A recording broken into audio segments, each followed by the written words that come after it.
Cool. So I was coming out the garage one morning. We had another door to the garage. So I was coming out.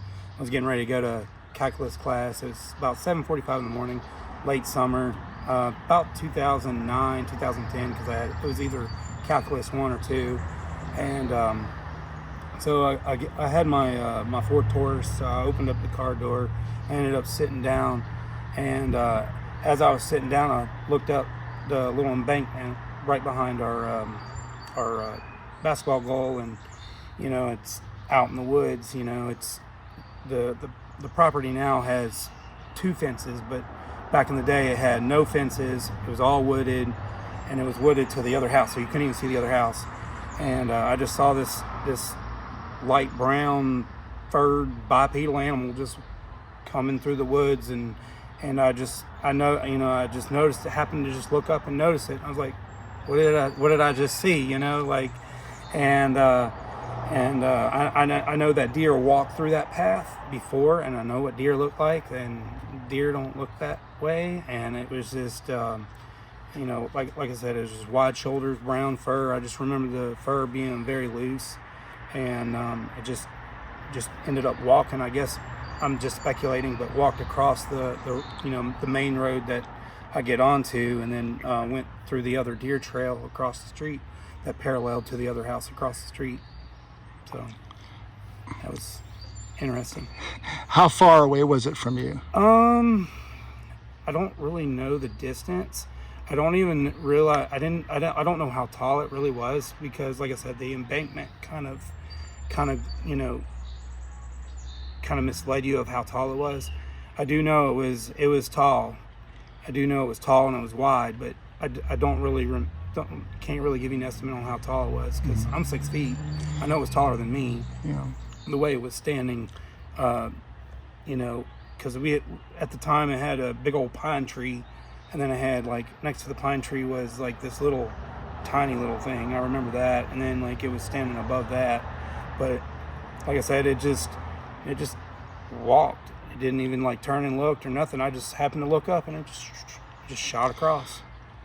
You mentioned earlier the way it walked. Yes. Can you describe that? Well, at the time I didn't know, because I wasn't into Bigfoot. But like when I started watching shows and stuff, it was talking about that arch in the walk, and that's how it walked. I just remember I was like, that's a weird way of walking, because it wasn't like how we walked. It was just very strange. When you mean arch, do you mean its back or its feet? The feet, the legs, how the legs moved, and how the foot moved. It was weird, because like I don't know how to explain it. Like, I don't know. It's just it was a weird movement. Yeah. What about the arms? Anything? The arms. Oh yeah, the arms were definitely like classic. They were just swinging, but they were down to about probably right before the kneecap, right where the kneecap was. But it, like I said, it went by so quick. I was just like, I was frozen in fear. Well, not fear, but like just frozen. Like, what did I see? So. And where was the sun? The sun was, well, if I was facing the Bigfoot, which is you, the sun would be coming up on the trees. It was about 7:45, late summer, so it was still coming up rather early, and it was just coming. It was like probably right there. Nice clear day too. I mean, you couldn't miss it. No fog, nothing.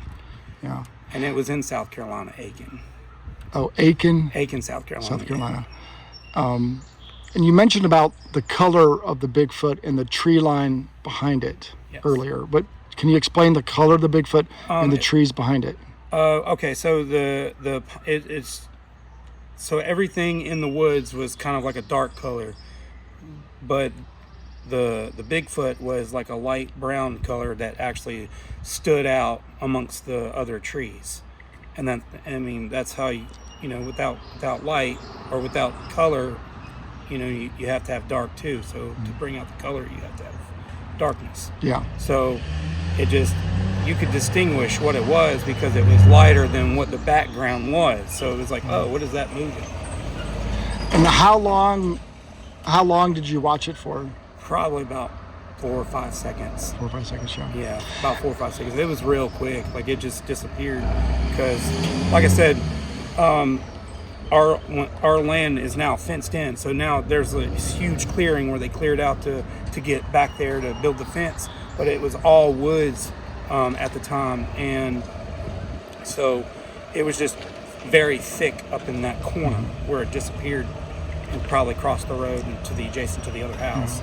Followed that deer trail back there. I know there's a deer trail back there because I've seen them walk. Yeah.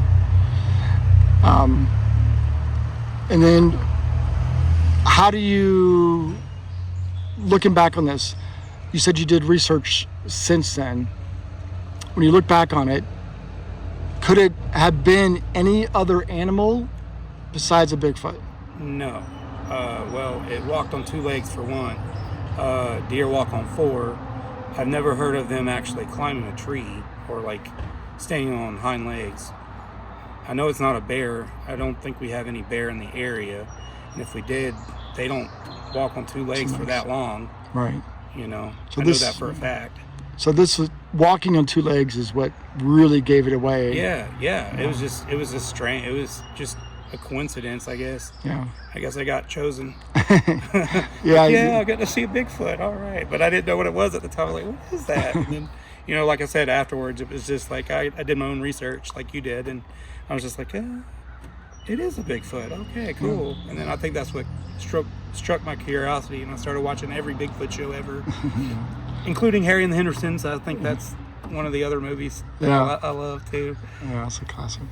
That's what got my dad into it. Yeah. All righty. Thank you. You're welcome.